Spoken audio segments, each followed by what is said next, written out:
Hi there and welcome back to the channel. My name's Dave and today we're going to be having a look at a relatively new album. It's called Will of the People by a band called Muse. Now this is my first exposure to the group. Obviously I've heard some of the singles in the past, but I've never really dug down and had a look at one of the albums. So it's the latest one that's out. It's been out probably 3 or 4 weeks. And let's have a look at it now. As I say, it's my first exposure to the band with regards to a full album. Reading up on it, it's been released as a greatest hits album, but with a difference. It's new songs, 10 new songs in fact, but they've all been written in traditional Muse style. So, a little bit strange.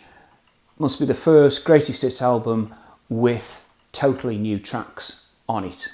So I've been introduced to Matt Bellamy and I know that he plays vocals, guitars and keyboards.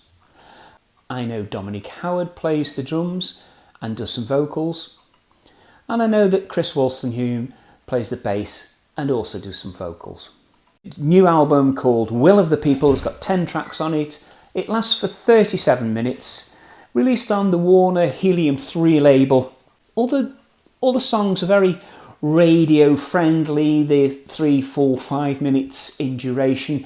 So you could imagine this being picked up and popular with the radio stations. We'll look at each of the tracks, go through them. And if you stick around to the end, I'll let you know what I think is the best track on the album. So that's worth hanging around for. That'll be at the end. So the first track is the title track. It's called Will of the People. It was a single that was released on the 1st of June in 2022. There's a massive chant to it. All the group are involved. Most of the group's families are involved with the backing vocals. Sisters, brothers, aunties, cousins, nephews and nieces. You look down at the credits on the album notes and all family members seem to be involved in this one, which is nice. A big drum theme to it. It's got quite a tribal feel to it. It reminds me very much of a Green Day track, or indeed a Depeche Mode track from back in the 80s. Nothing wrong with that, but that's where my mind went. So Matt said that obviously he feels that it's a glam rock attempt by the group. I don't see it as glam rock. I really don't see it as glam rock. There's an air of revolution on it, as the name would suggest. There's Orwellian overtones within there.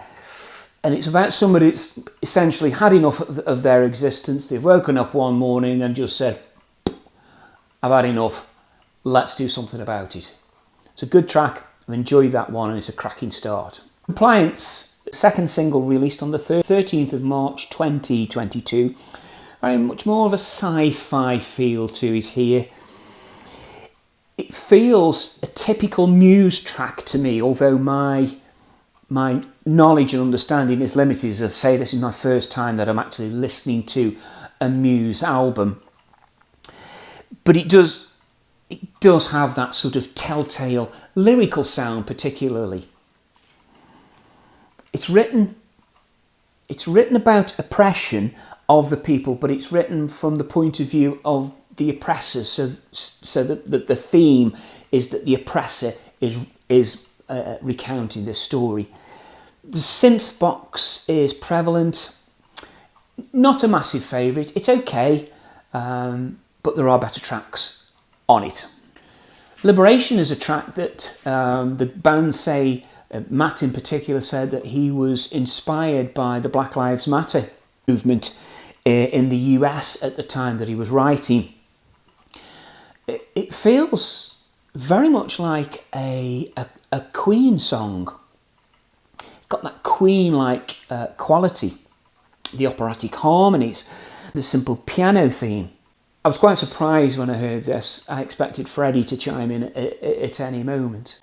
With plans to take you down and erase your place in history. Those are lyrics that are really direct. They're really to the point, and from that you know exactly what the song's about. The outro to the song suggests that the liberation has been achieved. Won't Stand Down was a track that was released as the headline single. It was released on January the 13th in 2022. So it's a protest song again. You know, We Won't Stand Down. That title is giving you very clear indications of exactly the theme and the tone again. About internal and personal conflict in the lyrics. Read through them and you pick up those senses. It's an incredibly heavy track. Boy, when I was listening to it, I got the headphones on. Wow! There was such amazing noise coming through there. Very heavy. Clever vocalisation of the lyrics. It works really, really well. They fit in well. It's well sung. And there's an orchestrated accompaniment in there as well, which it isn't given credit for on the album sleeve. So potentially it may have been created by synthesizers. But when I listened, it did feel like a proper orchestration. I like this track. I really did. Ghosts, open brackets, How Can I Move On, close brackets. It's a massive contrast from the previous track. It sounds like Adele's singing it. I thought, whoa, what's going on here? There's beautiful piano throughout, but it's very much that sort of theme. You can't get away from that. It's talking about loss from the pandemic. Matt Bellamy actually said, "This song was in my mind in that world. Me on the piano singing alone." It really is a direct expression of that loneliness and also the tragedy of what was happening for so many people. Once again, you've got that COVID pandemic link there, and it really has, from my understanding of this album, it really has affected the lyrics quite incredibly. It's left a real mark on Matt and how he's written.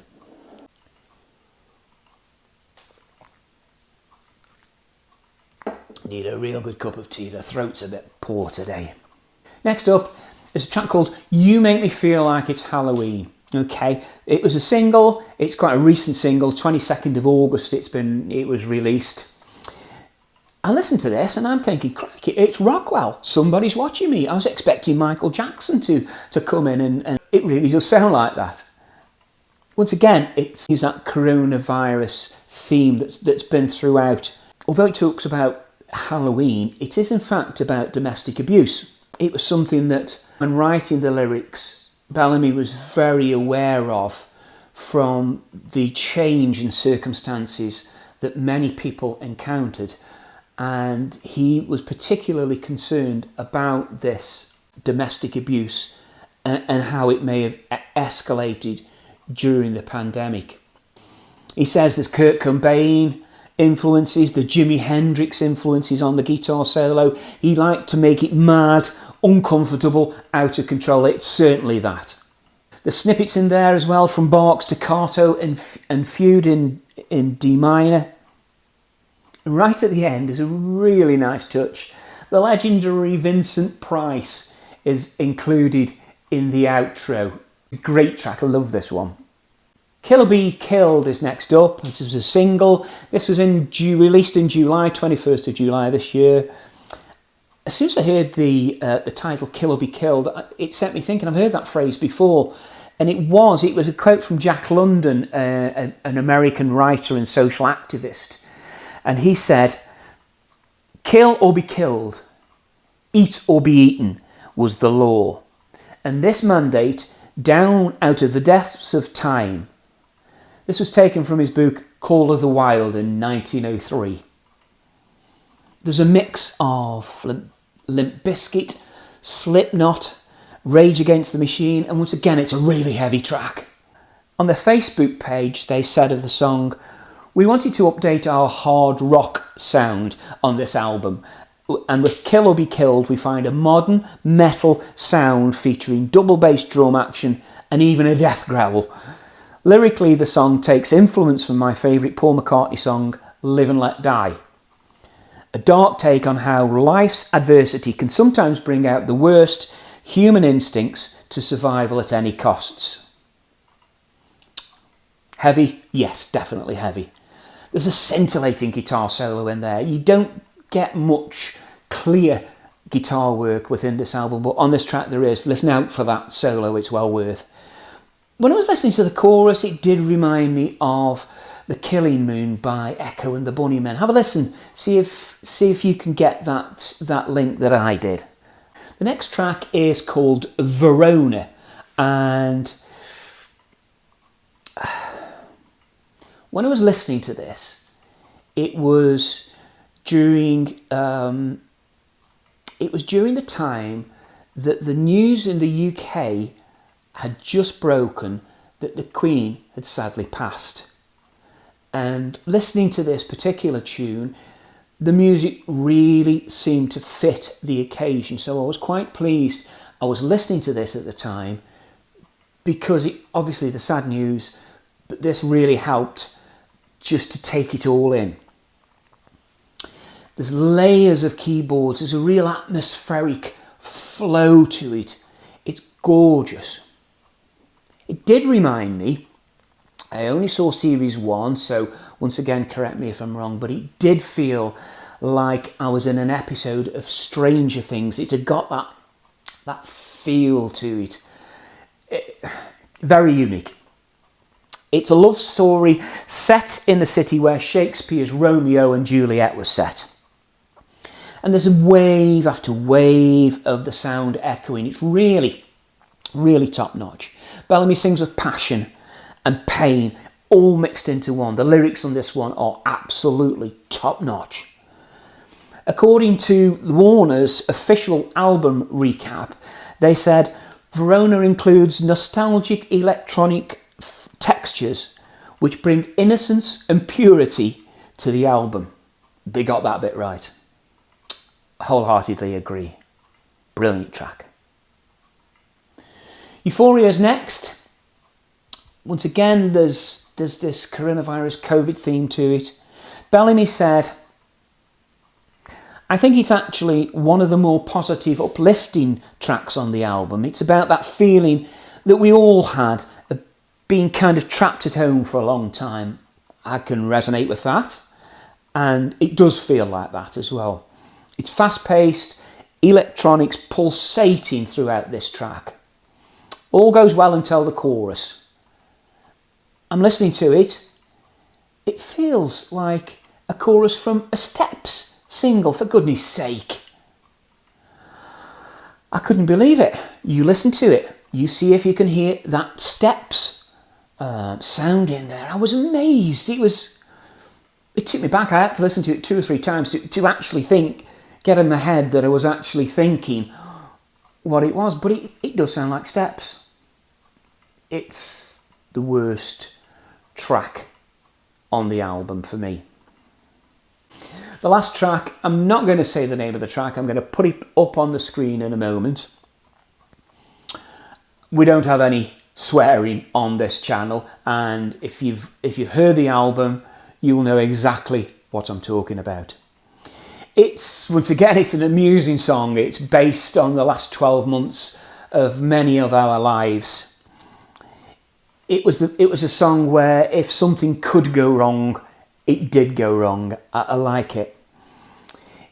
Bellamy spoke of sleepless nights and crazy thoughts while he was writing this one. He said, late at night I can't sleep, and all those thoughts start going round like, what's going on? All these natural disasters, all this stuff that's happening, civil unrest, blah, blah, blah. It puts you into a panic.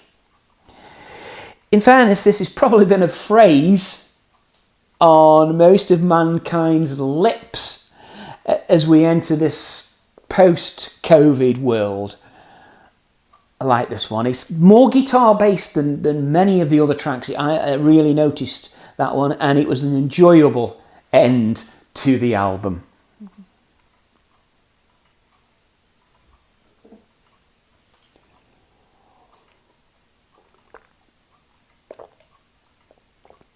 So what did I think of my first excursion into a Muse album? Largely, it's enjoyable. There are electronic sounds aplenty throughout. It's not a bad thing. There's well thought out lyrics. They are topical, The viral issues are dealt with very nicely indeed. There's shades of Queen, Steps, Rage Against the Machine. What more could you ask for? I would like to hear more albums rather than just base my opinion on just this one, but I'm reviewing this album, so that's what I've got in front of me. If there's a suitable album for me to review, please leave some comments below and I'll put them on my list. I'm really keen to hear more Muse albums if I'm able to. So at the start I said I'd tell you what the best track was. Well, when I was listening to it, I narrowed it down to 3 contenders. In third place was the final track. Once again, name along the screen. I'm not going to use offensive language on the channel. I love that one. It was really good, really amusing and tickled my fancy. At number 2, Will of the People. It was a great opener, a strong, a chant, really got buying into the album straight away. I did like that one in particular. But my number 1 selection was undoubtedly Verona. It was spellbinding, and as I say, the events at the time, it just suited it lovely. So the best track on this album for me, the winner is Verona, hands down. I hope you've enjoyed this review. Hopefully we've had some laughs as we've gone along. If you have, please like, please share.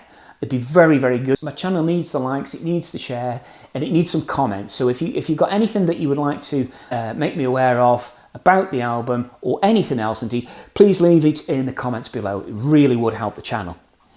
Also, to help the channel, if you could consider subscribing, that'd be brilliant, and clicking that notification bell. That tells you then when the next video from the channel is released, so you won't miss out. If there's any albums that you feel that I should be having a look at and reviewing, once again, comments down below, please.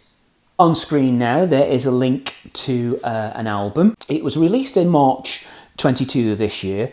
It's from a band with a massive back catalogue, stretching back nearly 40 years. And how they continue to release relevant music to today's audience. So thank you for watching this video, and I'll see you across there on that video. Bye for now.